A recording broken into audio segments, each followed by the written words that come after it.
Hi, and welcome into a special edition of The Heart of It. And in the spirit of Thanksgiving, we're sharing stories from our Sean Martinelli, stories that are sure to warm your hearts and remind us of the importance of gratitude. And throughout this year, Sean brought us stories of ordinary people who represent the best of America.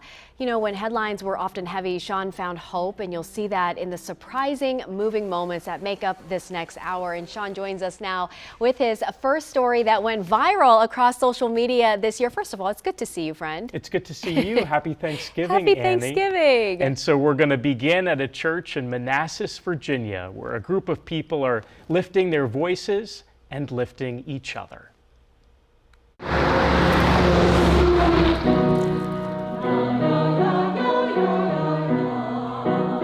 Most choirs aim for perfect pitch. 3 more, you got it. But in this group, it's okay if you can't carry a tune. Army. Director Susan Domer says those here already carry enough.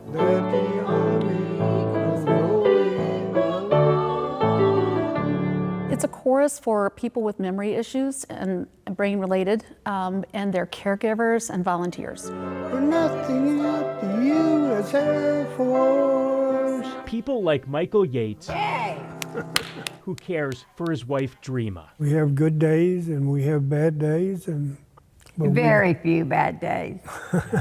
glory, glory, hallelujah. Or Jean Fratsky and her grandson Albert. Music is music, and it can bring anybody together. And that is a blessing. Marines. As for what the choir's called, Forgetful Seniors. I think that's the name. Sometimes I forget. it's actually Forgetful Friends. Those with Alzheimer's and dementia may not always remember why they're here. But you give them a song that they sang when they were a kid or as a young adult or a teenager, and suddenly they've activated a new part of the brain. A part of the brain where music memory is often spared. It's a gift. Just ask David Bosley. Yeah. That seat next to him wasn't always empty. It's hardly been 4 months, and we were married almost 57 years. David's wife Lisa battled dementia. A native of West Virginia, she never failed to light up at the sound of country roads. The choir visited Lisa and performed prior to her passing. And she was not happy to be there when we started. But with the first few seconds, she just started singing, and her whole demeanor changed. And she thoroughly enjoyed the performance. That was the last time she really got to sing. Yeah, I hadn't thought about it that way. After Lisa's passing, David kept coming. Devon, West Virginia. In these songs, he says it's like she never left. Ready, and I hear her voice in the morning hour, she calls me. The radio reminds me of my home far away. Do you still feel her presence here with this choir? So much. Take me home, The place I belong, West Virginia. That is the power of these forgetful friends. In lifting their voices, they lift each other. Take me home, country roads.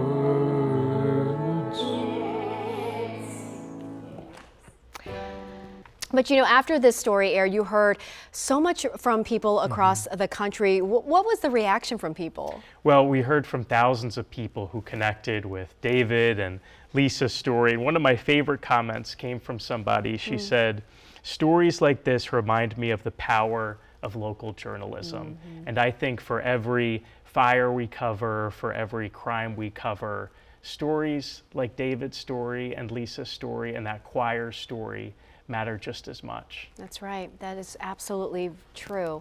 That reminds me of a musical story that you did, sticking with the music theme here. It was about that unlikely musician who's pretty much made an incredible impact across America. Yeah, and for this piece, I traveled to Ashland, Virginia to meet the man who proves nothing is out of reach. There will always be something missing from this story.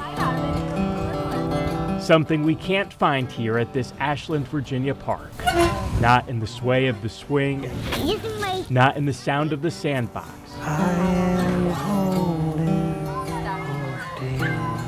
Not in this singer's song. Something's missing.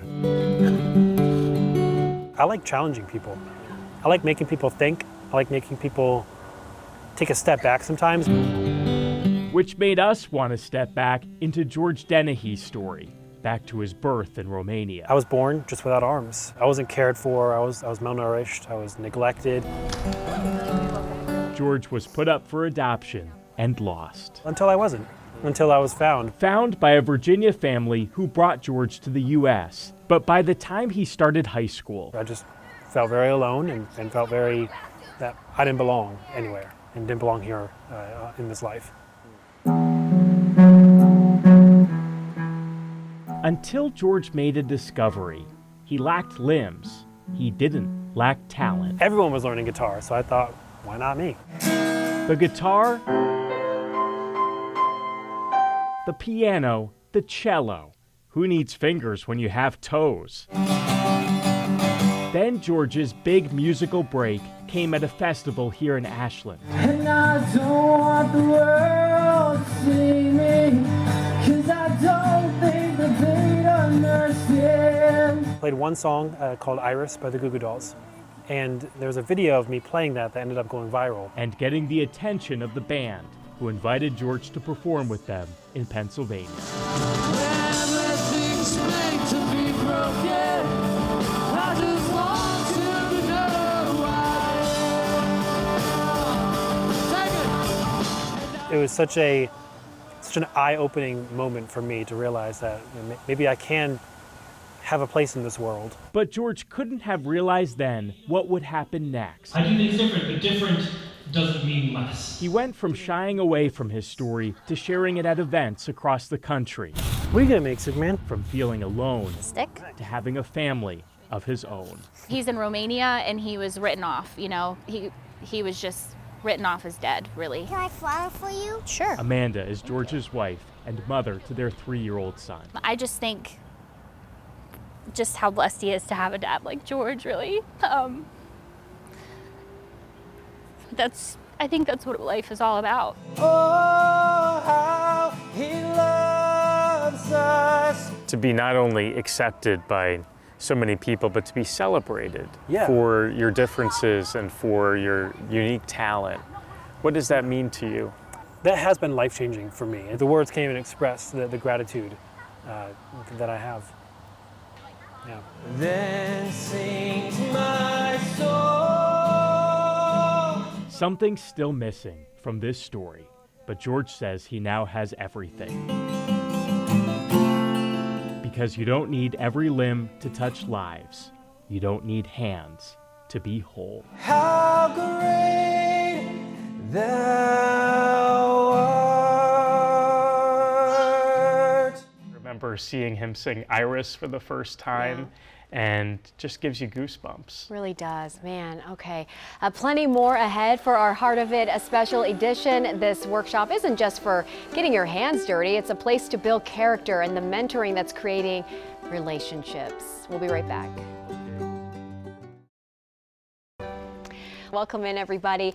These next two stories are about friendships formed in unlikely places. And we begin in Alexandria, Virginia, where young men are turning sawdust into a second chance. Despite the sounds, despite the dust, if you think this story is only about wood, you're in for a splinter. Let's face it, I'm old. They make me young. Tom Barfield's a volunteer with the Alexandria Seaport Foundation. So you see I'm lined up right here. Twice a year, the nonprofit works with young people who need a fresh start. Over 6 months, these apprentices learn skills of the shop. You know, it's not so much the woodworking as it is working with young people. Well, he's a legend. He's a legend. Amon Hill is one of this semester's apprentices. Before he arrived here, I was actually shot 9 times. I've been shot 8 times in my leg and 1 time in my finger. Amon didn't go much into his past, but says he once had big ambitions. I was gonna be a firefighter and, you know, maybe like a lawyer, I had all these dreams.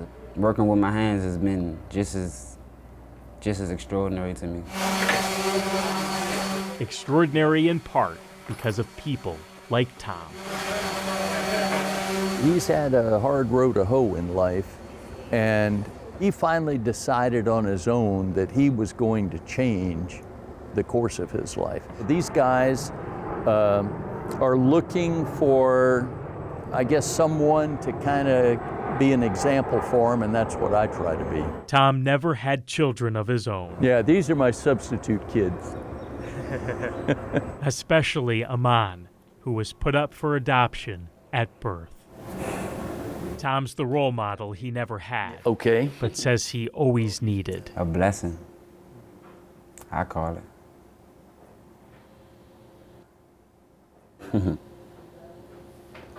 Where does that emotion come from? So that, just looking back at what I've been through, looking back on how far I came. When these students graduate, they will take with them much more than a perfect cut. All of this comes together to, we hope, produce a young person who's ready to head out and make a better life for themselves.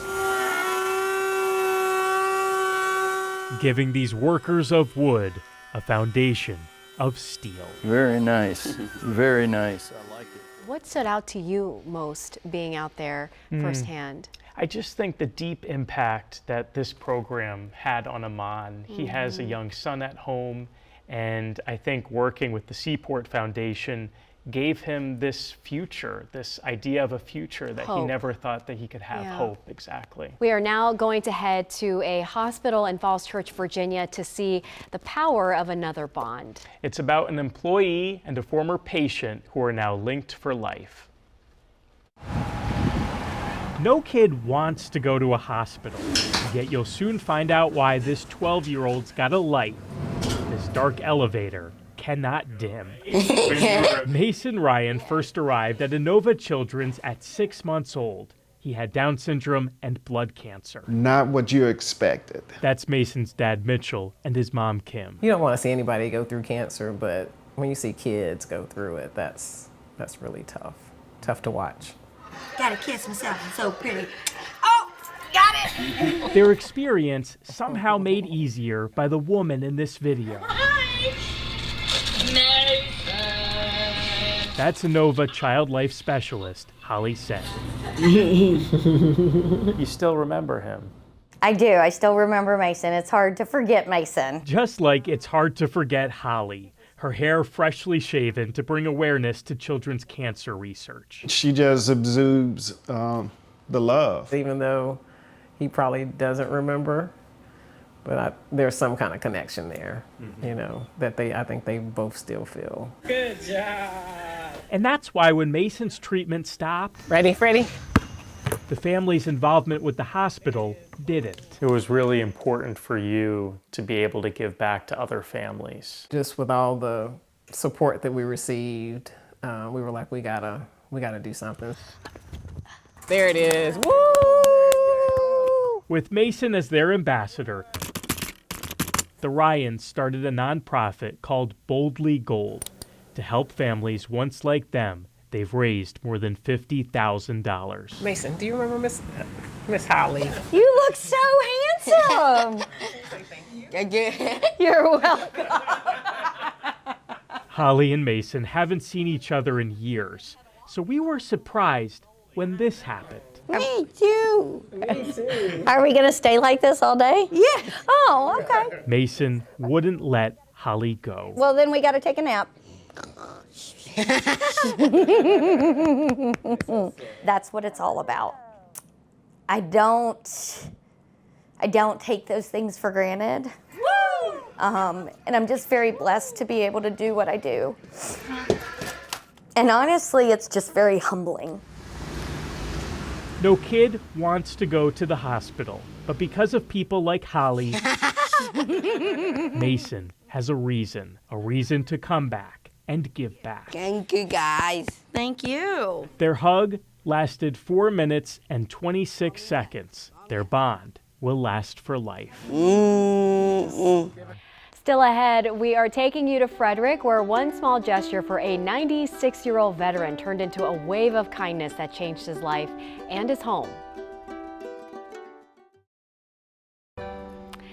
Welcome back. A bar and a church basement are the settings for these next two stories from the heart of it. So we begin at the bar, an unlikely place. This sounds like the beginning of a bad joke, where strangers stepped up to make a lasting change in one veteran's life.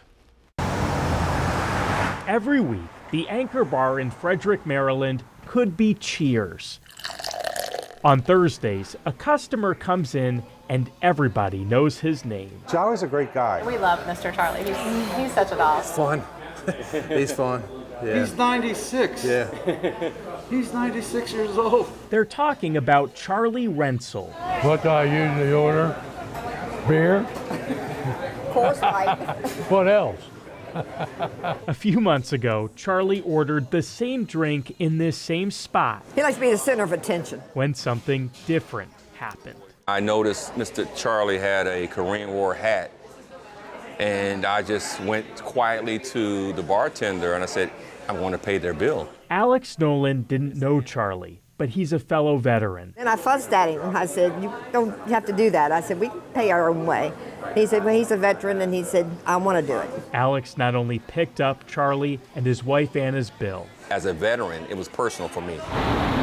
He learned they live in this Brunswick home, that they go to the bar after Charlie's oncology appointments. He has some kind of blood cancer. But other than that, Dementia starting. I've been, Dementia memories starting to go to hell. But, well, I'm sorry, it's right, we're on tape. As Charlie got care, parts of their home needed repair. They didn't ask for this. I'm literally asking them and saying, we're going to make this happen. Alex enlisted the restaurant regulars. I hadn't seen something like this. Community members. It was incredible. And strangers. Half the people who helped, I didn't even know their names. Though they knew Charlie and knew they had to help. And we wanted to make a difference. Fundraising for the bathroom remodel that was to make it ADA compliant. So you didn't have to go up the stairs. Someone looks, hey, those windows are really bad. Redoing the concrete in the front walk to be able to make sure that that's accessible with a walker. These are new windows here. All of that, along with new paint. We painted this entire living room up into the stairwells. And new landscaping. There's not enough thank yous to say how much we appreciate everything, what they've done for us. Very true. Improvements totaling more than $10,000, with more to go. I've never seen anything like it. I mean, I'm overwhelmed, believe me. The Korean War vet says he's felt a lot in his near century on Earth, but never anything like this. Yep. You're okay. You're okay. Not doing it because I'm sad, I'm doing it because I'm happy. You make me cry now. You got people saying they want to grow up to be just like Charlie. God help them. And to think it all started here, with one stranger who picked up a check. They even said, Alex, why are people so nice, Miss Anna? They don't know me and they're so nice. I said, well, you know, people do care. He's enjoying life right now. Very much so. The old life is winding down on the right foot. On the right foot, thanks to the right people. Even better than everyone knowing his name, Charlie now knows they care. How lucky can I be? What a wonderful gathering. Charlie's story reminds us again that it only takes one person to make a positive impact. And not too far from that bar, Sean, I know you met someone who was creating change in a simple way. And she's simply known as Mama D. If you ever find yourself down in Hagerstown, all the home runs go on a dessert table. what's happening here will lift you up. That's Deirdre Norris. Hi, Alyssa. I'm Deirdre, Mama D. So they call me Mama D. Mama D. I think she's exactly what we need here. Hi, health department. She's tough, but like mom. Only take the adult diapers if you need it. Don't take it to sell it. She cares more than anybody that I know. Whatever we have left, we pass out tomorrow. Thank you. 5 days a week, It's 11:30. Mama D feeds the hungry of Hagerstown. Shepherd's pie, baked beans, that does have pork in it. She feeds their stomach Thank you for the food that our friends are about to receive. and their spirit. In Jesus' name, amen. Would you like cheesy potatoes? Okay. Could you have imagined when you started this 13 years ago that it would be where it is today? No. Andy, that looks good. It looked like my grandmama. It all started when Deirdre met a homeless man on the street. And I went and got him something to eat. And on the way to Sheets to get like a bunch of MTOs, I heard God say, get 6 more. Soon after that day, Deirdre earned a distinction. He said, you are our mother out here. We have no one to really help take care of us like you do. Chocolate or a lollipop? And she's been taking care of her community ever since. Oh my God, it's a heart. This fills my heart for love. In 2013, Mama D turned her efforts into the nonprofit. It's a blessing to be a blessing. It makes my heart happy. Her heart and all of theirs. Kathy, you checked Mr. Joe hair out today? Bless you too, baby. Yes, ma'am. Even when I can't smile, I need to smile for other people. People like Leanne Santiago. Yeah, there's a lot of us that just need a little bit of hugs and love to get you through to the next step. A lot of the community I know because I was there. Years ago, Leanne lived on the streets. It's a blessing. Fed me and kept me, and because of that, I now have a full-time job.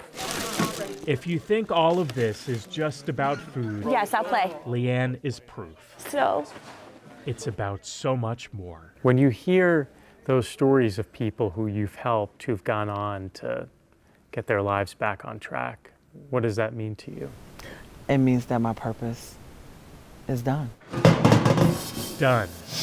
You're welcome. Thank you for using your manners. Mama's way. Praise God. Put that on the end of it.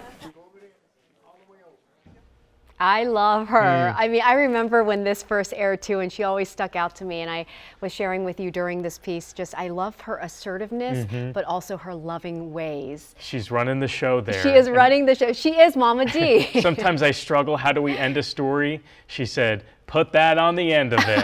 There we go. You made it easy for me, Mama D. She knows what she wants, and she is definitely helping people, which, to her point, serving her purpose. Beautiful. In the next half hour, a love story for the books. It brought strangers together and turned a library into a wedding venue. Details on the couple, the community, and the chapter they just started next. A Virginia couple will be celebrating their very first Thanksgiving this year as husband and wife. Their marriage journey began in an unusual spot with an even more unusual guest list. Yeah, and as I found out, the result was a tale that shows the true power of community in Arlington. At the Arlington Public Library, there hasn't been this much hype since Harry Potter.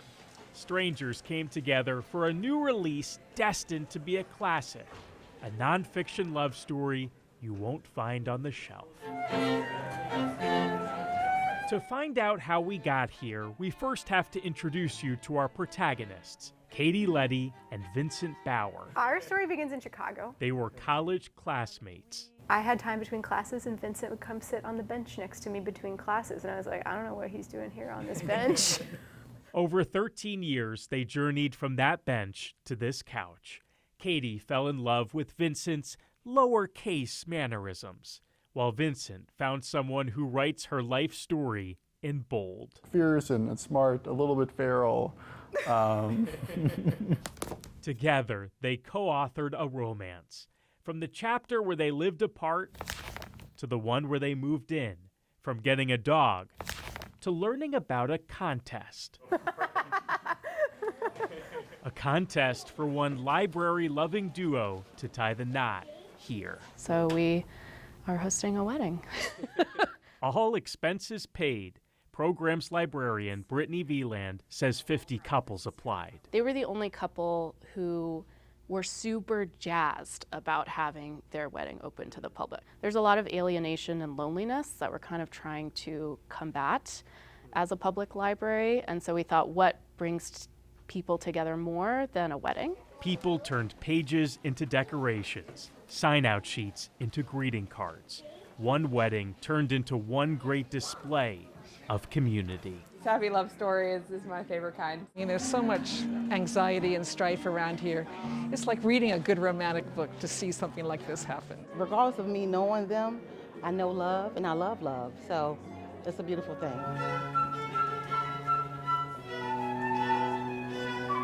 If you can all please rise for Katie and Vincent.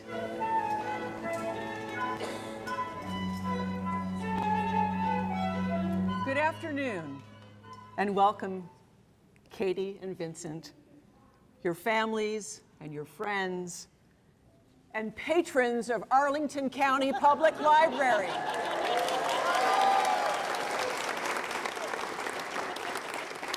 I'm certain many of you only intended to pick up a hold, and you find yourselves in the middle of this gorgeous ceremony. A ceremony where the guests are much more than a footnote.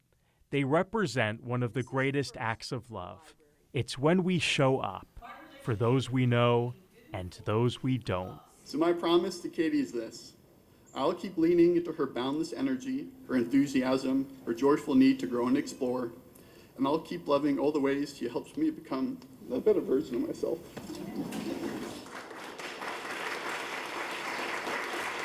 I promise to be fierce and loyal and a little bit feral, as you recently described me in a public-facing interview. And last but not least, I promise to keep trying every day with you. And with that, a new chapter in Katie and Vincent's story starts. We do. Then let's make it so. A chapter surrounded by strangers. Proof that community is far from out of print.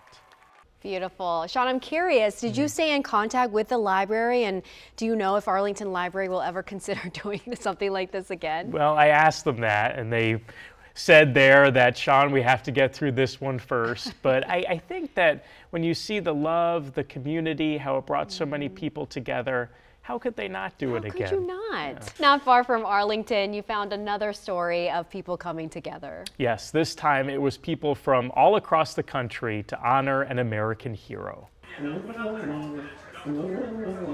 This condo complex is no Kennedy Center.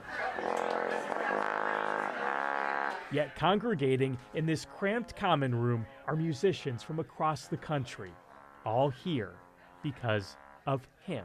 Oh boy, how much time do you have? That's Colonel Arnold Gabriel. 80 years ago, he served our country during World War II. When you think about it, what stands out the most? I suppose my time in the infantry when my two buddies were killed. On January 9th, 1945, Colonel Gabriel was part of a three-man machine gun squad. Only one returned home. When I saw my buddies were killed, I couldn't sleep for a week. My eyes were wide open. When Colonel Gabriel needed an escape, music became his escape. Oh my gosh, yes. Totally. He went on to serve as the conductor of the United States Air Force Band. For more than 2 decades, Colonel Gabriel touched hundreds of lives. And I had no idea when they were on active duty that the regard they had for me. Today, that will change. In this room are dozens of Colonel Gabriel's former band members, a gathering in honor of their conductor's 100th birthday. Colonel Gabriel may have once doubted his impact. And then this happened. Oh my gosh. This is the culmination, I guess. I'll remember it the rest of my life. All of us here today love you, sir. More than words can express. I just want to say that I'm overwhelmed with all of you appearing here today. It's been a journey I will never forget. And all of you have been a part of it. And when the words stopped,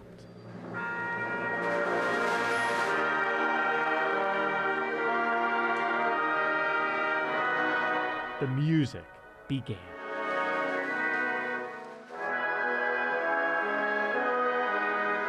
Without a single rehearsal, these musicians managed to give Colonel Gabriel the greatest finale.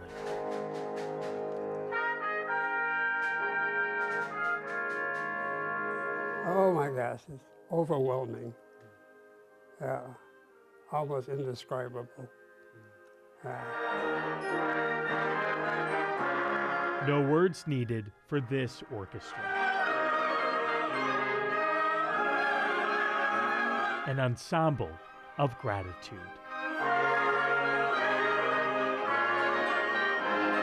After the break, something really special for you, and it's all happening out there on the ice. The hockey players that are inspiring us all.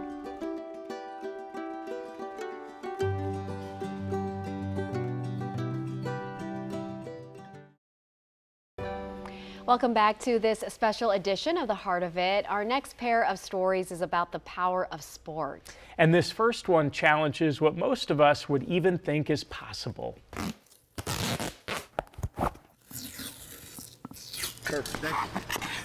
What's happening in this rink makes most people think. It's a range of like, that's not possible. How can people do that? So, you know, why are they playing with that big metal puck? Coach Mike McCown hears those reactions often. Yeah. And you might be wondering why. Yes, the nets are shorter, the pucks are noisier. The curiosity comes when people learn this. It surprises people that it is in fact blind hockey. Puck right, puck right, puck right! Welcome to practice at the Washington Blind Hockey Club. Skaters with no vision or limited vision somehow glide with precision. It's just a sense of freedom, and I love it. Patent attorney Charlie Mitchell wasn't born blind. A decade ago, he got a diagnosis. Retinitis pigmentosa. 90% of Charlie's vision is now gone. His love of hockey is not. What's that feeling like? Is it the same as it was before when you could still see? No, it's scarier. Scarier to play, scarier to watch. Yeah, absolutely. Katie is Charlie's wife. Some mornings he'll wake up and his vision will not be great, and he'll say, I don't know if this is permanent, and I might not see you again. So those moments are hard. Not so much that he wouldn't be able to see me, but to see our children. But on this ice, they see their dad fly. Blind hockey was life-changing. A big reason blind hockey was life-changing was because I met Doug Goist. Doug Goist, that's him at goalie. The last time I saw myself clearly in the mirror, I think I was 29. So in my head, I still think I look 29, but I know I don't. Doug suffers from a similar condition as Charlie. And this is where this story goes far beyond hockey. I'm like, this is my opportunity. If I can do anything to help he and his family. Doug became Charlie's teammate, his friend, and his colleague. He helped him get a job at National Industries for the Blind, where they both work. And are able to help other people with vision loss learn that they can still contribute to the world and society in really meaningful ways. Charlie and Doug also play on the U.S. National Blind Hockey Team. It's an accomplishment neither could have expected after they were diagnosed. Thinking about the sport's impact leaves Charlie speechless. Blind hockey, it gave me back hope. Hope's a pretty powerful thing. Yep.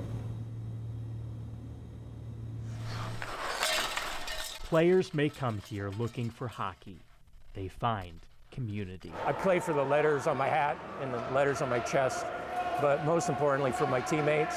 His teammates, the ones who turned a setback into the ultimate power play. We head now from the rink to the court where a DC college team is lifting up one of their own when she needs it most. This is a remarkable story unfolding on the campus of George Washington University, and that's where I got to the heart of it. If you haven't heard, George Washington University recently welcomed another mascot. The volleyball team is now represented by both a president and a princess. It takes a lot to upstage George Washington. It sure does. Juniper's up to the challenge. She sure is. And you know what? If there was anyone who was going to do it, I would not put it past Princess Juniper. Assistant coach Nicole Alford is aunt to this volleyball royalty. Juniper's cheered for the team since she could barely carry a ball. And win or lose, you can count on Junie being a light kind of for our team. A light team co-captain Amina Robinson says still shines through the darkness of a diagnosis. I remember the phone call distinctly. I'd just gotten home from practice. I was in the car and, my family called and told me that, it's cancer. And where's she going, Junie? At just 3 years old, Juniper's fighting multifocal high-grade osteosarcoma. It's stage 4. You know you're in a community, but you really feel you're in a community when something awful happens and you actually need the support. Juniper's dad, Drew, says they found that support in this team. I get the videos of every time Junie's here, and it's just like she has an entire fan club. She reminds us of the light inside of ourselves. To know that there's bigger things outside of us, outside of our lives, and she's bringing that to others. For Nicole, seeing her team embrace her niece means more than any championship. Can I have a dress? They're just really showering her with love and support, and that's all that I can ask because I just love her a lot. I love her so much, and it was really hard seeing her go through this and getting this diagnosis, but I'm drawing strength from her because, again, she's handling this braver than anybody that I could know. In Juniper, wake up! these players got more than a mascot. What do you think, Junie? They added a teammate for life. I always say that people rise up when others need it the most. And I think that Juniper's story was a great example of that. Yeah. And as we approach the end of our special here, we're taking you to a local cafe whose doors may be closed, but their story is far from over, the positive impact they're having. We leave you this Thanksgiving with 2 stories of second chances. Over the summer, I traveled to a Virginia cafe that shut down, but still found a way to serve. Inside this Arlington, Virginia cafe, it's business unusual. That's because in January, this restaurant closed. That usually means the lights go out and the knives go dull, but not tonight. Yeah, absolutely. Brian McNair ran the now closed cafe. It was an extension of Kitchen of Purpose, which provides culinary training to underserved communities. We were sitting here in the empty space having a meeting and thinking, what are we going to do with this? That's when Brian had a thought. Just because the doors were closed, an opportunity could still open. Chef, how are you? It opened for nearby chefs like Mason Fillmore to come use the space. Thanks for having me. And it opened for guests. What's your name? Joseph. Like these. How you doing, man? Nice to meet you. It's the start of serving someone I have some cornbread for you. in a way that they haven't been served. They arrived from Path Forward, Pink lemonade. a nonprofit for those experiencing homelessness. It delivers this message of self-respect rather than just giving you the bottom of the barrel, which they often get. Each month, a new chef volunteers their time. Chef Mason Fillmore prepared a beautiful meal for you all. 4 courses, the best ingredients, Delicious, wonderful. the best experience. Welcome everybody to Family Meal. This is the second one we're doing. And what it means is that you're part of our family. So far, so good. Yeah. I want to give these guys a little bit of hope. Hope that comes from the plate, and tonight, from the person preparing the plate. I've been locked up. I've done all of that stuff. I work hard, play hard, but I play hard like this now. So I give back to the community. If they can see me doing this for them, then hopefully that's a little bit of hope for them to like keep going.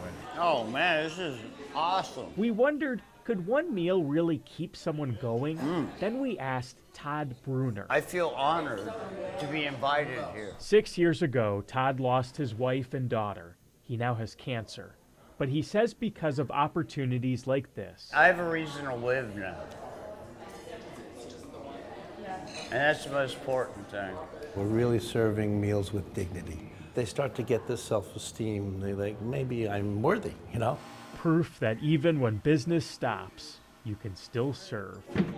Our final story from the heart of it takes place in College Park, Maryland. That's where I met a student proving it's never too late to learn.